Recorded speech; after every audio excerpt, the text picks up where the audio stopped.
off the top, missing LeBron James and Luka Doncic definitely takes the hype out of this game. But nonetheless, it's still Celtics Lakers, and it's a wire-to-wire victory for the Boston Celtics on Friday night.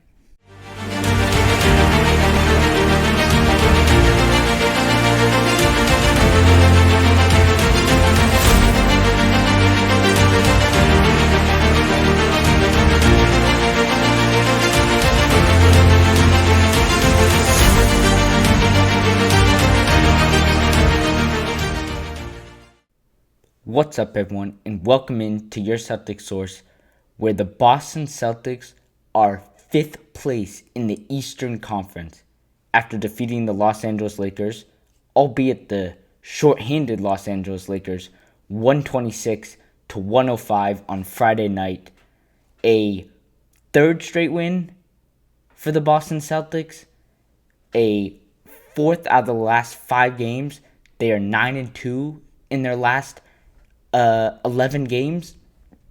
But more importantly, I don't think anybody expected this team to be 5th place in the conference at this point in the season. This was supposed to be a gap year, a year where the Celtics were going to take a step back, maybe not tank, but definitely not be in a top seed in the conference. Now, the Western Conference, totally different story. The Oklahoma City Thunder, what are they, 22-1? 21-1. They're going to win tonight against the Mavs. As I am recording this, they're playing live. But I don't think that this team is what we thought this team was coming into the season. The emergence of Jordan Walsh, Derrick White getting out of his slump, which we'll talk about. I think that game last night was huge for him, just a get-right game for him. But Jaylen Brown playing at an all-NBA level, the disrespect around him not being a top 10 player candidate, at least for MVP. Now, there's really only 2 candidates for MVP ever in the league right now. It's Shea and it's Jokic. But top 10, quit the disrespect by now. He is a top 10 MVP candidate with the way he's carrying his team right now. It doesn't matter if he wins it or not. He's certainly an all-star starter for the American team. He is definitely at least second team All-NBA, if not first. It's going to be really hard to put him first just because of how it works with guards. Right, you only get 2 positions for guards, but I definitely think he is second at least for the guard position. But all that aside, it's a 3rd straight win for the Boston Celtics. And yes, the hype was taken out of this game when we learned that LeBron James wasn't playing and Luka would not be back from his time away with his family. But that being said, right now it's not about who you're playing. The competition will come, and we'll need to see the Celtics prove it. And they've done a little bit of that. But right now it's just about, riding on the hype train with the Celtics. Very similar to how the Patriots are playing, right? They haven't played much competition, but we're just riding high on their, 10-game winning streak. But I think we'll talk about Derrick White in this game. We'll talk about Jordan Walsh. We'll talk about Jaylen Brown, the same 3 guys that are showing up for this team each and every night right now, it seems. But I do want to start with just saying that why on earth does LeBron James decide to play last night against the Raptors? Now, I know he had the winning play and, all the controversy around him giving up, his chance to continue his double-digit scoring streak, but he makes the right play, and, he's a team player first. It just shows, the role that LeBron takes in this league, not as just a score-first guy, but as a guy that values winning and, team play, teamwork, overall counting stats, or over his individual counting stats. But that being said, why would you play against the Raptors when you could play against the Lakers or against the Celtics on Friday night, national TV, prime time, you could say? Why would you pick the Raptors over that? We were looking for a matchup of Jaylen Brown versus, if it wasn't going to be Luka, at least Jaylen Brown versus LeBron. And we didn't get any of that. Austin Reaves, he's a great player, but he's a great player when he has the help of Luka and LeBron to take the pressure away from him, right? He was put on Jordan Walsh, and Jordan Walsh completely clamped him up this entire game, right? He does get to, 36 points, on a couple free throws, but 9 of 18 shooting, 3 of 8 from 3, so pretty inefficient, right? It just took him to jack up that many shots to even have the Lakers in this game. And actually could have been a bigger blowout had the Celtics sort of continued the pressure in the second half. They sort of slowed down a little bit in the third quarter after they had gotten out to such a big lead. And we'll talk about why they got out to that lead in just a second. But as for, continuing on the Austin Reaves conversation, he's one of those guys where we see him scoring 30-plus points a night with LeBron and Luka out there. And it's because if LeBron and Luka are playing out here, he'd probably have, a game where he scores 30 points, but it's more efficient because Jordan Walsh is going to be guarding Luka probably, and Austin Reaves is going to have a better chance of getting better quality shots and knocking them down. And you could get a much closer game and maybe even a different outcome in the Lakers' favor. But Austin Reaves is one of those players where he's the only guy out there for them offensively in this game. And so he has to take that many shots just to keep them in the game. And if he makes them, yeah, they might be able to stay in the game. Without him making them, they have no chance, which is what happened tonight, right? Thanks to just another fantastic game from Jordan Walsh defensively, right? We're not even talking about the offensive side, where I think he made 18 shots in a row, including threes. He did miss early in this game and stopped the streak, but then he gets right back to work, knocks down threes, crashing. I know he hates the nickname the Garbage Man, but it's such a perfect name to describe him. Just cleaning up missed shots around the basket, rebounding, kicking it out for second chance opportunities, doing all the things that you just need a guy to do for you on every team. And the Celtics really haven't had a guy like that. A guy that's just going to do the dirty work and clean up the scraps. And, if this goes on, unfortunately, you don't want him to get out of that mindset. You want him to continue to have that mindset that that's how he's going to make his living in the NBA. By scrappy, just ball-hounding defense, and then on the offensive end, put-back dunks, just energy, athleticism, stuff that, can start to go away if he is playing more frequently on big minutes and a big role on this team. He can get more, soft almost, or, saving his energy, and you don't want that to happen. You want him to go all out every possession. And, right now it looks like that. He hasn't played long enough in the NBA on consistent minutes for that to happen. Now, if it does happen, you have guys like Josh Minott and Ugo Gonzalez that you can put in to try and maybe stunt that energy back into him. But in this game, at least offensively, 17 points. He makes 7 field goals, takes 8 shots, 4 or 5 from 3.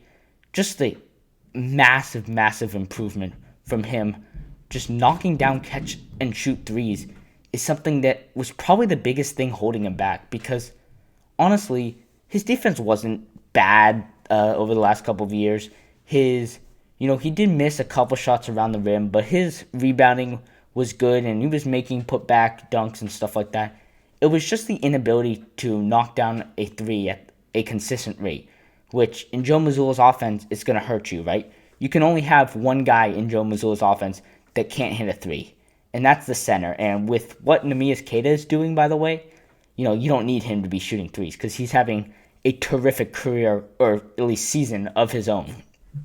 But now that Jordan Walsh is making threes, he's not a liability offensively. In fact, he's probably been your, third scorer over the last couple of games here, in terms of just total points. Guy that you actually are now starting to run plays for him, which is something that I'd never expect you to run for, right? They don't even run plays for Kata anymore, or Kata, who, has been improving at a much quicker rate.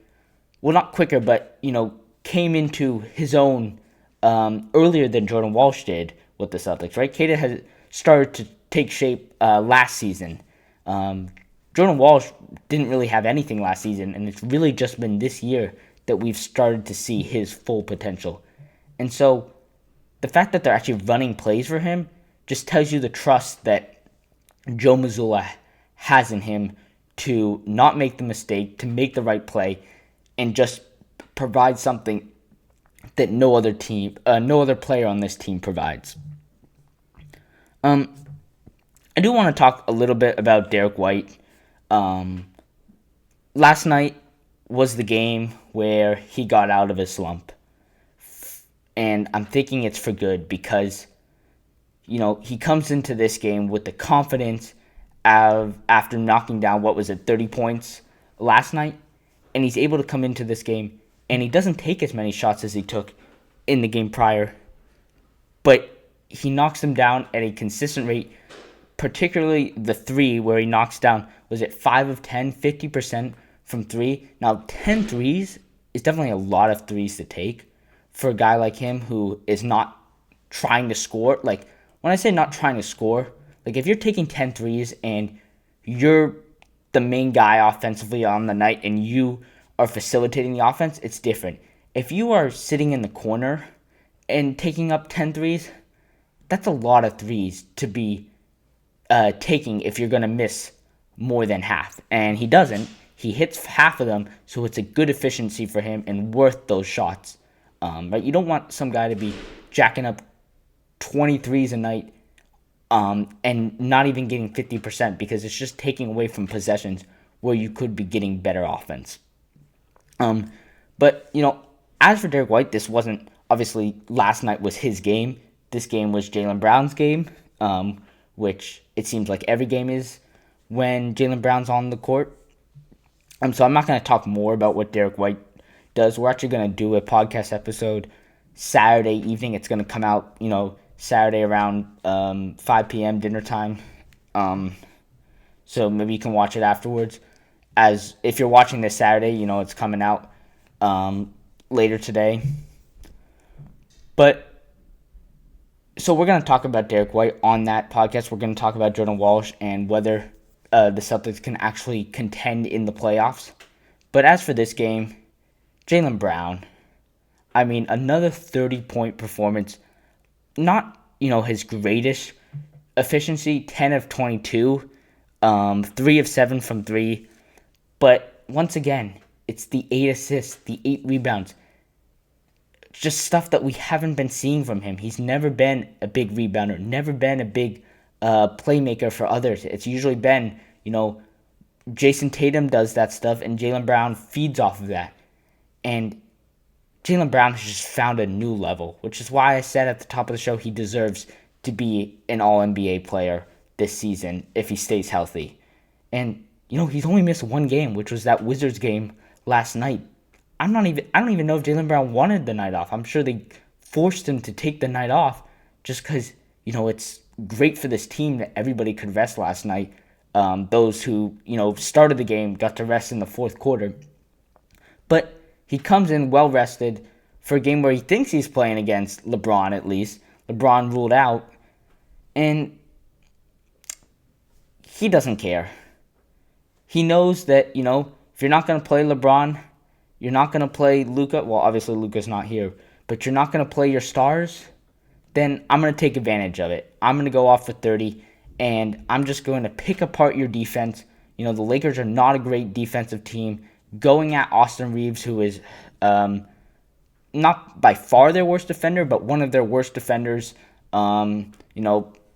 Surprising as he is a bigger wing, a bigger guard, who should be better at defense. But nonetheless, Jaylen Brown says, I'm going to score in the paint on you. I'm going to hit down or knock down clutch threes. I'm going to come around screens and shoot threes off the dribble, something that we almost never see from Jaylen Brown. Now, Jaylen Brown does have a couple of those threes where he'll be dribbling up the court and he'll stop and pop for a three, but never of those ones where he comes around a screen and takes a three. He's usually trying to get into the paint. But everything was rolling for him tonight in those later quarters, right? Obviously, it started off slow, which is why the efficiency is down a little bit. But the fourth quarter, the third quarter, Jaylen Brown finished almost every play. But yeah, I'm gonna keep this short as we are gonna do a full podcast episode. It's gonna be over an hour long. I'm thinking with all the things I have to talk about. I'm actually gonna do part of it with my dad as well, so that'll be fun. We do a couple episodes. Every couple of weeks we'll do one with my dad. We've been doing that. Once again, thank you guys so much for watching. Follow on social media.